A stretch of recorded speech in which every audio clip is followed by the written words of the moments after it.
ಶಂಕುಸ್ಥಾಪನೆ ಮಾಡಿದ್ರಿ, ಇವತ್ತು ಎಷ್ಟೋ ವರ್ಷದ ನಂತರ ಉದ್ಘಾಟನೆ ಕಾಣುತ್ತೆ. ಸಂಗೊಳ್ಳಿ ರಾಯಣ್ಣ ಒಬ್ಬ ಯೋಧ, ಸ್ವಾತಂತ್ರ್ಯ ಪ್ರೇಮಿ, ಕ್ರಾಂತಿವೀರ.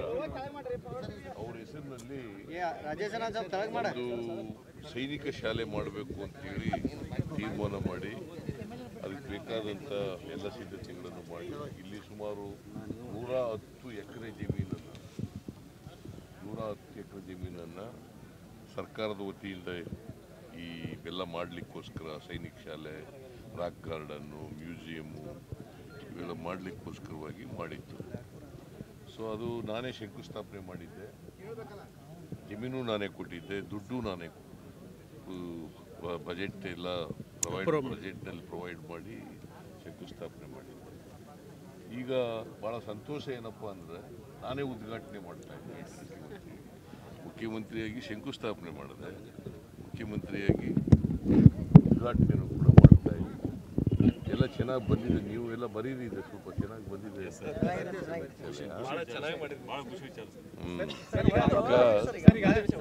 ಸಂಗೊಳ್ಳಿ ರಾಯಣ್ಣ ಕಿತ್ತೂರು ರಾಣಿ ಚೆನ್ನಮ್ಮ ಅವರ ಆಸ್ಥಾನದಲ್ಲಿ ಕಿತ್ತೂರು ರಾಣಿ ಚೆನ್ನಮ್ಮನವರು ಬಲಗೈ ಬಂಟನಾಗಿದ್ದದ್ದು.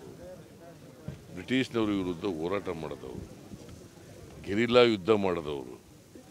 ಅವರು ಪಾಪ ಸ್ವಾತಂತ್ರ್ಯಕ್ಕೋಸ್ಕರ ಅವರು ನೇಣುಗಂಬಕ್ಕೆ ಇದಾಗಬೇಕಾಯಿತು. ಕೋರ್ಟ್ನಲ್ಲಿ ತೀರ್ಮಾನ ಆಗಿ ಅವರಿಗೆ ನೇಣುಗಂಬ ಶಿಕ್ಷೆ ಕೊಟ್ಟರು. ಆ ಶಿಕ್ಷೆನ ಕೂಡ ಅನುಭವಿಸಿದ್ರು. ಅವ್ರ ಜೊತೆಯಲ್ಲಿ ಇನ್ನೂ 6 ಜನ ನೇಣುಗಂಬಕ್ಕೆ ಅವ್ರನ್ನ ಹಾಕಿದ್ರು ಕೋರ್ಟ್ನವರು. ಬ್ರಿಟಿಷ್ ಸರ್ಕಾರ ಮಾಡಿದ್ದು ಇದನ್ನು.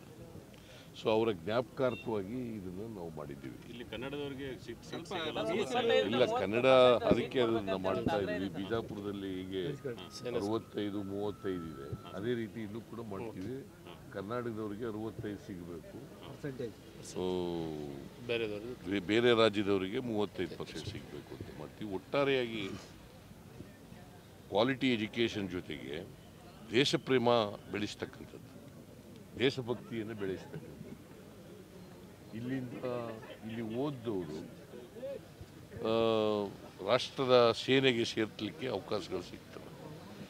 ಮಹಾರಾಷ್ಟ್ರ ಗೌರ್ಮೆಂಟ್ ಅವರು 865 ಹಳ್ಳಿಗಳಲ್ಲಿ ಆರೋಗ್ಯ ಇಲ್ಲ, ಈಗ ನಾವು ಎಲ್ಲ ಮಾಡಿದ್ದೀವಿ, ಮಾತಾಡಿದ್ದು ನಮ್ಮ ಚೀಫ್ ಸೆಕ್ರೆಟರಿ ಎಲ್ಲ ಮಾತಾಡಿದ್ದಾರೆ. ಅವರು ಕರ್ನಾಟಕದ ಒಳಗಡೆ ಬರಬಾರ್ದು ಅಂತೇಳಿ ಮಾತಾಡಿದ್ದಾರೆ.